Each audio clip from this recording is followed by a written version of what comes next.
안녕하세요. 시골 목사입니다. 오늘은 민수기 19장을 살펴보시겠습니다. 19장에서는 이스라엘 백성들이 가데스 바네아의 거역 사건으로 말미암아 광야에서 매일 80에서 100명 정도가 죽어야 했기에 그 시체로 인해 부정해진 자가 부정에서 벗어날 수 있도록 하나님께서 본장 정결례법을 특별히 계시해 주셨습니다. 1절입니다.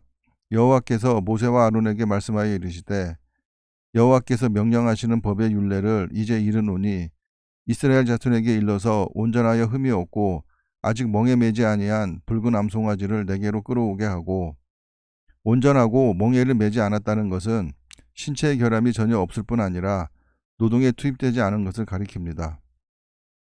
그리고 붉은색은 생동하는 생명력을 상징합니다. 유대 전승에 따르면 이때 사용되는 붉은 암송아지의 털에 흰털이나 검은 털이 2개 이상만 있으면 흠 있는 것으로 간주하여 사용될 수 없었다고 합니다. 또한 수송아지는 속죄를 위한 희생제물로 쓰였지만 정결례를 위한 핏뿌림과 제를 만드는 데 암송아지가 사용된 것은 암송아지가 지닌 온유한 기질 때문으로 보입니다. 3절입니다. 너는 그것을 제사장 엘르아살에게 줄 것이요, 대제사장이 될 엘르아살에게 정결례 집행이 맡겨진 것은 현재 대제사장인 아론은 시체와 관련된 부정에서 절대 보호가 되어야 했기 때문입니다. 그는 그것을 진영 밖으로 끌어내어서 자기 목전에서 잡게 할 것이며, 희생 제물을 잡는 일은 제사장의 감독 아래 제물 드리는 자 또는 레위인이 맡아서 했습니다. 제사장 엘르아살은 손가락에 그 피를 찍고 그 피를 회막 앞을 향하여 7번 뿌리고, 죄는 사망의 원인이고 또한 생명을 대신하는 것이 피이고 피 흘림이 없이는 사함이 없다는 것이 속죄의 대원리이기에 피를 뿌렸는데, 7번을 뿌린 것은 그 숫자가 지닌 온전, 충만, 거룩의 의미 때문일 것입니다. 그 암소를 자기 목전에서 불사르게 하되 그 가죽과 고기와 피와 똥을 불사르게 하고, 일반 속죄제의 경우에는 번제단 밑에 피를 쏟아부었으나 정결케 하는 물을 만드는 이번 일에는 속죄 의식을 위해 7번 뿌리고 남은 피를 희생제물의 나머지 모든 부분과 함께 불태워야 했습니다. 6절입니다.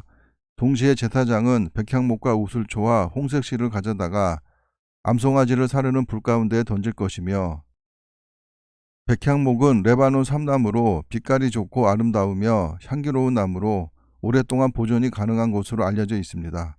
그리고 우슬초로 번역한 히브리어 히솝은 성스러운 향초로 죄를 정결하게 하려고 피를 적셔 뿌리는 데 사용되었습니다.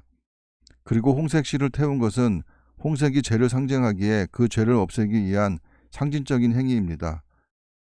7절입니다. 제사장은 자기의 옷을 빨고 물로 몸을 씻은 후에 진영에 들어갈 것이라. 그는 저녁까지 부정하리라. 제사장이 부정하게 된 것은 속죄제물에 전가된 죄와 죽음의 부정에 의식적으로 오염된 것으로 여겨졌기 때문입니다. 8절입니다. 송아지를 불사른 자도 자기의 옷을 물로 빨고 물로 그 몸을 씻을 것이라. 그도 저녁까지 부정하리라. 이에 정결한 자가 암송아지의 죄를 거두어 진영 밖 정한 곳에 둘지니, 암송아지의 죄는 6절에서 보신 것과 같이 암송아지의 백향목과 우슬초와 홍색실이 더해져 태운 것을 말하는 것입니다. 이것은 이스라엘 자손 회중을 위하여 간직하였다가 부정을 씻는 물을 위해 간직할지니 그것은 속죄제니라. 암송아지의 죄를 거둔 자도 자기의 옷을 빨 것이며 저녁까지 부정하리라. 이는 이스라엘 자손과 그 중에 거류하는 외인에게 영원한 율례니라. 외인은 여호와 신앙을 고백하고 할례를 받은 후 이스라엘 공동체에 편입된 이방인을 말합니다. 11절입니다. 사람의 시체를 만진 자는 이래 동안 부정하리니, 시체를 만진 자가 이래 동안 부정하다는 것은 시체 접촉이 지니는 부패성이 매우 심각함을 나타냅니다. 12절입니다. 그는 셋째 날과 일곱째 날에 잿물로 자신을 정결하게 할 것이라. 셋째 날에 잿물로 정결하게 하는 것은 자신의 죄를 기억시켜 그 죄로 인해 죽을 수밖에 없는 자신의 존재를 바로 알게 하여 속죄의 필요성을 느끼도록 하는데 그 목적이 있고, 일곱째 날에 잿물로 정결하게 하는 것은 부정에서 완전히 깨끗하게 되었음을 의미합니다. 그래야면 정하려니와 셋째 날과 일곱째 날에 자신을 정결하게 하지 아니하면 그냥 부정하니, 누구든지 죽은 사람의 시체를 만지고 자신을 정결하게 하지 아니하는 자는 여호와의 성막을 더럽힘이라. 그가 이스라엘에서 끊어질 것은 정결하게 하는 물을 그에게 뿌리지 아니하므로 깨끗하게 되지 못하고 그 부정함이 그대로 있음이니라. 이스라엘에서 끊어진다는 것은 선민이자 거룩한 공동체가 누리는 모든 특권에서 제외되어 진 밖으로 축출되며 각종 제사와 축제에 참여할 수 없게 되는 동시에 장차 유업으로 받을 가나안 땅에서의 분기마저 상실하게 될 것을 가리킵니다. 14절입니다. 장막에서 사람이 죽을 때의 법은 이러하니 누구든지 그 장막에 들어가는 자와 그 장막에 있는 자가 이래 동안 부정할 것이며 시체를 직접 만지지 않고 단지 죽음이 있는 처소에 출입한 것만으로도 부정하다고 취급되었습니다. 15절입니다. 뚜껑을 열어놓고 덮지 아니한 그릇은 모두 부정하니라. 죽음의 냄새가 그 그릇 안으로 스며들어갔기 때문입니다. 누구든지 들에서 칼에 죽은 자나 시체나 사람의 뼈나 무덤을 만졌으면 이래 동안 부정하리니 가나안 정착 이후 무덤에 휜 회치를 해서 부정을 면하는 관례가 생기게 되었습니다.